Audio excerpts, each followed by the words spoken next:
నేను ఇచ్చింది కేసీఆర్ కాదంటే కదా నువ్వు చేసేది. నేను చెప్తున్నా కేసీఆర్ ఇచ్చిందని జరిగింది అని గంట పద చెప్తున్నాను.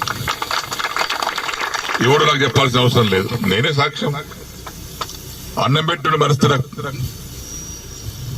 కష్టం కదా. అయితే రాజకీయ పరిణామాల వల్ల కొంతమంది దౌర్భాగ్యులు చేసినటువంటి బాధల వల్ల నేను కొంత నిర్ణయం తీసుకొని మారాల్సి వచ్చింది. అన్ని హామీ ఇస్తున్నా, 6 మాసాల్లో కూడా పూర్తి చేస్తా అన్నాడు. ఇవన్నీ సరే, కండువ కప్పుకున్నా. ఆ కండువ కూడా జాతీయ కండువ కప్పుకున్నా. నయమైంది. ఈ కోర్టు కేసులు ఉన్నాయి ఇప్పుడు మా మీద కోర్టు కేసులు నడుస్తున్నాయి. అరే చేతి గుట్టు కండువ కప్పుకోలేదు బాబు, ఇందిరమ్మ బొమ్మతో కప్పుకోలేదు, జాతీయ కండువ మోదీ కూడా కప్పుకోలేడు ప్రధానమంత్రి, అది కప్పుకోరా చెప్పిన. సరే, ఆ కథ వేరు లీగల్ గా. ఇప్పుడు ఈ పరిస్థితిలో మనం ఇక్కడ ఆగినాం. దానికి కొంతమంది రకరకాలుగా మాట్లాడుతాం. తర్వాత మొన్న నవంబర్ 7 తారీఖు నాడు సీఎం గారింటికి మీటింగ్ అయితే పోయినా.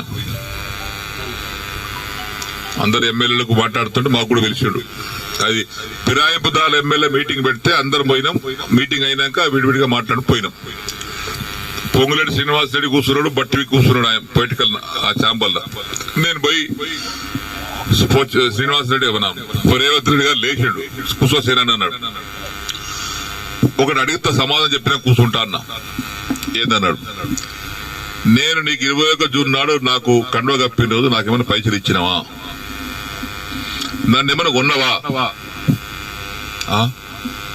కట్లట్టు వచ్చినా కొన్నావా చెప్పు, నాకేమైనా ఇద్దరు ఉన్నారు, నన్ను ఏమన్నా నా ఎమ్మెల్యేషిప్ కొన్నావా, నన్ను కొన్నావా చెప్పు, నేను అమ్ముడు పోయినా నీకని చెప్పిన.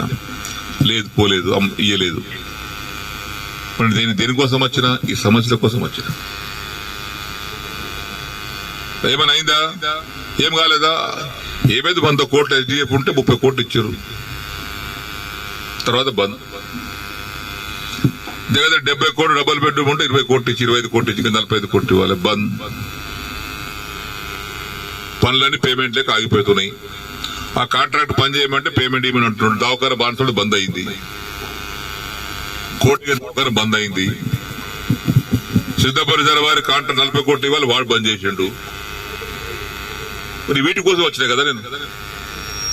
లేదా బట్టి గారు చిన్న దగ్గరికి ఇలా లిస్ట్ మొత్తం తీసుకోండి, ఆ లిస్టు తీసుకొని 2 సార్లు ఇచ్చేయండి, ఒకసారి కాదు కానీ. ఇక పొంగులేటి గారు ఆ లిస్ట్ తీసుకోండి, 2 సార్లు మీరు ఇచ్చేయండి. ఇచ్చిన తెల్లారి ఫోన్ చేస్తే బట్టి లేవట్టాడు, పొంగులేటి లేవట్టాడు. ఏమని చెప్పుకోను నేను. ఇక మళ్ళీ అసెంబ్లీ జరుగుతుంది. జనవరి 4 తారీఖు నాడు ఆ ఛాంబర్ తీసుకుపోయి లోపల తీసుకుపోయి, మీరు చెప్పారు కానీ బట్టి ఇవ్వలేదు, పొంగులేటి ఇవ్వలేదు, నాకు రూపాయి ఇవ్వలేదు. రూపాయి ఇవ్వలేదా, ఇవ్వలేదు. వేమ నరేందర్ రెడ్డి గారు బయట పిలిచిండు. వేమన్నా సీనన్న బాధపడుతున్నాడు, అది ఇంకా పేమెంట్ కాలేదట, నువ్వన్నా మార్చిలో కూడా 3 విడతలు ఇప్పి. సరే ఆయన తీసుకుని ఆయన వెళ్ళిపోయాడు. తెల్లారి వేమ నరేందర్ ఫోన్ చేస్తే ఆయన లేపడు.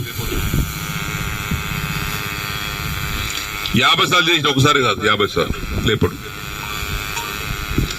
మళ్ళా మొన్న మార్చి అసెంబ్లీలో జరుగుతుంటే మళ్ళా పోయారు ఛాంబర్. మన అసెంబ్లీలో కూర్చునే సీటు డబుల్ ఉంటుంది అయింది. సింపుల్ గా చెప్పాలంటే గాచారం బాగలేకనే పోచారం వేరే దాయిలో పోయింది. గంతే, ఏం లేదు. గాచారం బాగలేదు ఆయన. ఎవడన్నా తెలిసి మునిగే పడవ ఎక్కుతాడు, అసలు నాకు అర్థం కాదు. ఆ కాంగ్రెస్ అనేది ఉండే పార్టీ గన్లో పోయి, ఇక నేను మొదలు పుట్టుక కూడా నాది కాంగ్రెస్లో పుట్టినా అని చెప్పి డైలాగులు కొట్టి అందులో పడ్డాడు. పడి ఇవాళ గిలగిలా కొట్టుకునే పరిస్థితి.